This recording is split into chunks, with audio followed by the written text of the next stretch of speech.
castle is near Omaha Beach, which was, of course, in the D-Day invasion. I'm here for a program called the Writer's Haven, which is basically a writer's retreat. So this week has been all about getting back into it, and in theory starting the editing, but I am quite far from working on a new draft. Of course, I always plan my books ahead of time and do character work and stuff, but this one I'm finding I have a lot of story work to do. The diving deep into the characters, into the setting, into the plot, although we are not quite there yet, before I feel comfortable kind of making any real edits. So what I've been doing this week is really just taking the time to go back through and get to know my characters a lot better. Not just the characters, I guess, but the theme as well. So the theme always is tied to the characters' arcs, to their journeys, to their misbeliefs. And so I've gone back to my sort of first principles.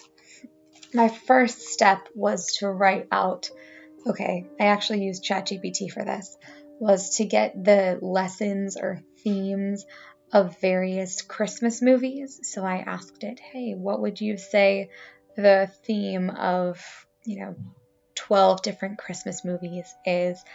And then I saw what it said and then went through and did some of my own favorite movies for myself, just figuring out or pointing out things like the lessons, basically, like embrace generosity and kindness over greed and isolation, or give others a chance, and when you give them a chance and see past their flaws, you can create meaningful connections.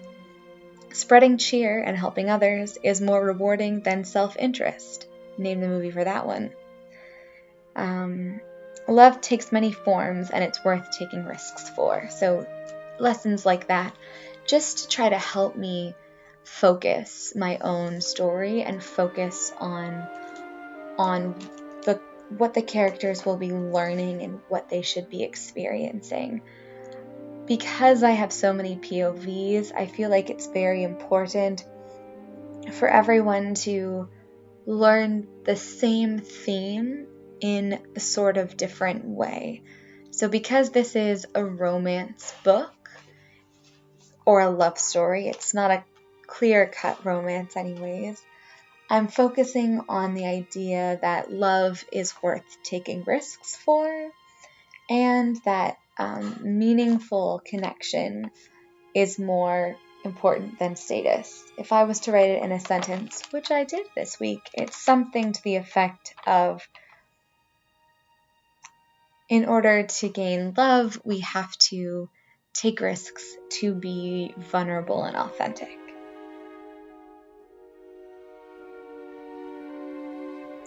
So with that theme in mind, I've gone back to my characters. Kind of first up was looking at the names from a fresh perspective, because I felt like some of the names were too similar. The girls' names are Charlotte, Mia, Elise, Sophie, and Isabel. And I thought Elise was okay, but Charlotte, Mia, Sophie, Isabel seemed very similar. So Isabel was supposed to be French, and I just decided to give her a more French name. So her new name is Veronique. I suppose I was inspired by my current setting. And once I had that and felt good about the names, because names are so important, I really started diving into Story Genius, which is one of my very favorite books, and I'll link my review, but basically what you're asking for every single character is, what do they think will make them happy? What do they want? Why do they want that? What will that mean to them? What is the worst thing that can happen? What are they completely afraid of? And from those things, you glean their misbelief, the sort of internal conflict that will be with them throughout the story. There's a lot more to Story Genius than that I'm going to continue diving into, but for now I was really focused on just getting that down for my characters.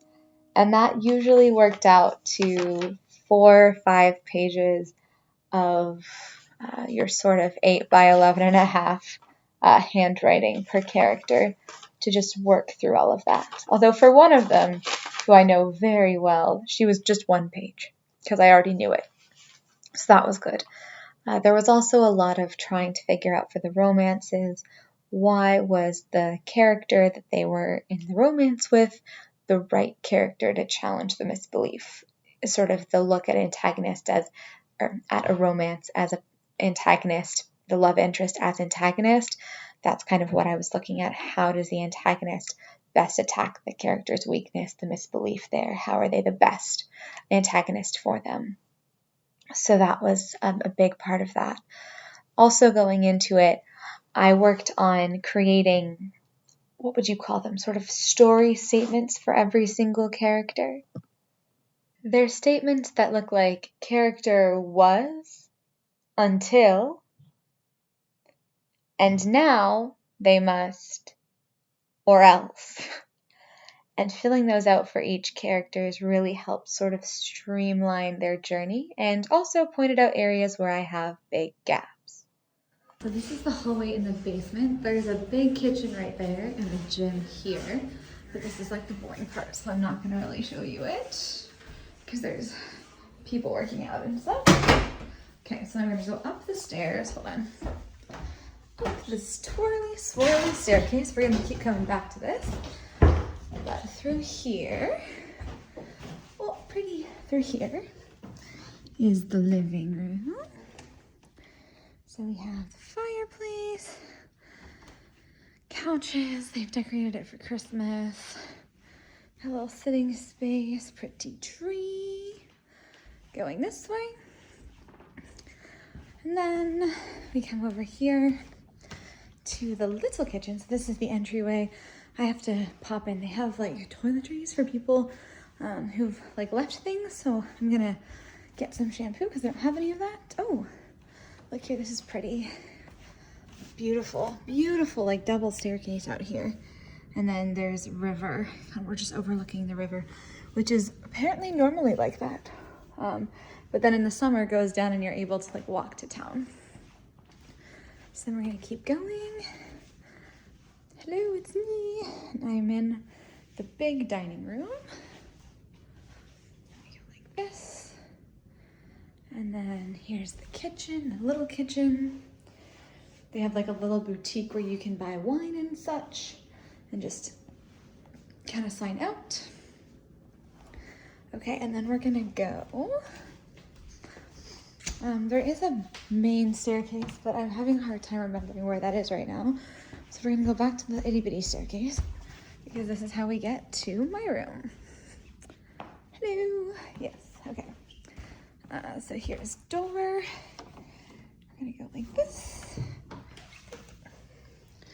And then we're back to the stairs. This little staircase, so up, up, up, up, up. I'm on like the 3rd floor, so I'm in a budget room. Obviously to save money. We have a call room here. There's actually a co-work, like a really nice co-work in a whole separate building with beanbag chairs and desks and monitors and all that kind of stuff. Is this where I live? I don't think I'm on this floor, but here's a quick look at it. And then we go up. One more. Up, up, up, up, up, up. Sorry, this is a lot of me on stairs. Okay, there we go. Yes, here we are. So we are in the attic area. There's 2 washrooms up here. There's this little one, and then there's a big one. That's on the other side of my room. And then this is my room. We got a little, that building up there is actually the co-work. Okay, here's my door. And here's my little room. It's very, very cute. Whew. It's actually very warm in here because we're getting sunlight. But yes, nice and cute. I've unpacked, I'm all organized. And yeah. In a castle, whoop. So in addition to my own writing, we are on a retreat. So those whiteboards there that you saw have our schedule for the week. We have a published author in with us this week as well, who writes sort of crime fiction. And so on Monday, we had a mastermind session where I was in the hot seat and I got a lot of, I kind of explained my story and challenges I was having and got to hear the group kind of help me brainstorm some solutions and approaches. One of their pieces of advice was to give myself a chance to kind of explore and to go wider, which is great. And that's why I have a lot of exploration this week also into the world, into the town that my characters live in. Then on Tuesday, the author in residence did a publishing workshop for us and was talking about self and traditional. To be honest, the author was published in earlier 2000s, and so sometimes you're wondering, the evolution of the industry was when he was querying. So you have to take certain things and expect changes, but it was really, really interesting. Next, we had a workshop on Tuesday about Show Don't Tell. And then, Wednesday on Show Don't Tell. On Thursday, we did a salon-style lunch where we went out to a lovely little restaurant and someone had pre-written questions and we all sat down and answered them. And then Friday, I did a workshop on story theory, which I'm going to publish a version of on my channel at some point. Now, right now, yes, I am looking at Pinterest because I was trying to figure out who Veronique was, and so I was looking for inspiration for her and her character because she was someone I hadn't really dove very far into in the first draft, and I needed some visuals. So I don't always, I do other work. I do proper writing work, but I definitely was doing a lot of Pinteresty, like visual type work as well. And I felt, not guilty about it, because I would do serious writing work, figuring stuff out, serious writing work with quotation marks around it, sort of first, and then play around with maps and drawings and Pinterest type stuff afterwards.